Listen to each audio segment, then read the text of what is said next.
বিসমিল্লাহির রহমানির রহিম। আসসালামু আলাইকুম। আজকে আমি পোয়া মাছ রান্না করব। আলু দিয়ে পোয়া মাছ মেরিনেট করে রেখেছি। আর শালগম কেটে নিয়েছি, রান্না করব বাঁশপাতা শুটকি দিয়ে। বাই দা ওয়ে, আমি মাহমুদা খানম, মাহমুদা ডান থেকে সবাইকে স্বাগতম। চুলায় একটি হাঁড়ি বসিয়ে দিয়েছি, দিয়ে দিচ্ছি তেল,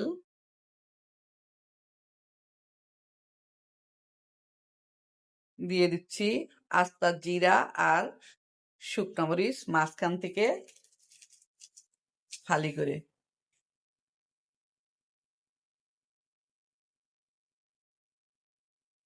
মরিচ জিরা ভাজা হয়ে গিয়েছে, এ পর্যায়ে দিয়ে দিচ্ছি পেঁয়াজ।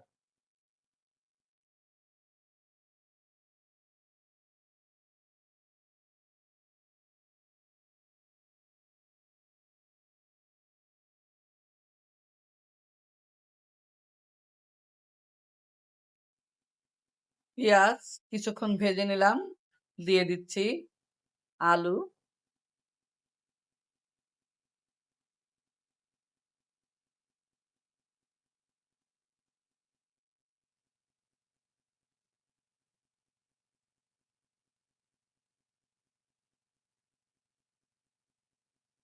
দিয়ে দিচ্ছি মেরিনেট করা মাছগুলো।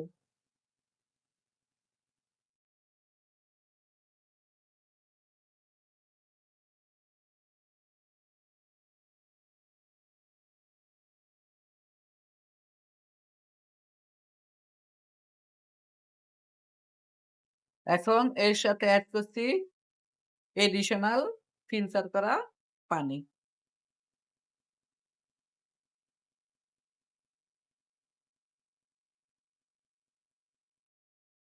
মাছের সাথে লবণ দিলাম না, লবণ, হলুদের গুঁড়া, মরিচের গুঁড়া আর ধনিয়ার গুঁড়া দিয়ে মেরিনেট করেছি, আর বাড়তি কোনো মশলা দেব না। এখানে দুই ধরনের মাছ আছে, পোয়া মাছ আর তোপসে মাছ।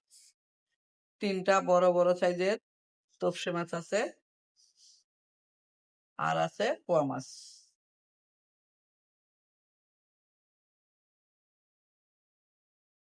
ধুয়া বাগার দিয়ে পোয়া মাছ রান্না অলমোস্ট ডান। ধনিয়া পাতা নাই, তাই জন্য ধুয়া বাগার দিয়ে রান্না করলাম, মরিচ আর জিরার ফ্লেভারে রান্নাটা করলাম।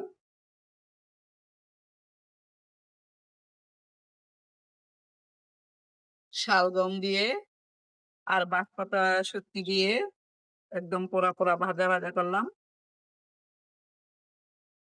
রান্না অলমোস্ট ডান। সবাই ভালো থাকবেন, সুস্থ থাকবেন। ফিরে আসবো নতুন কোনো রেসিপি নিয়ে। আল্লাহ হাফেজ। আসসালামু আলাইকুম।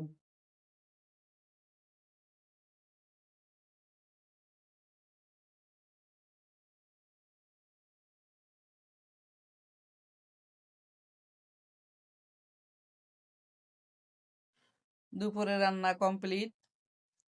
তোপসে মাছ আর পোয়া মাছ একসাথে রান্না করেছি আলু দিয়ে।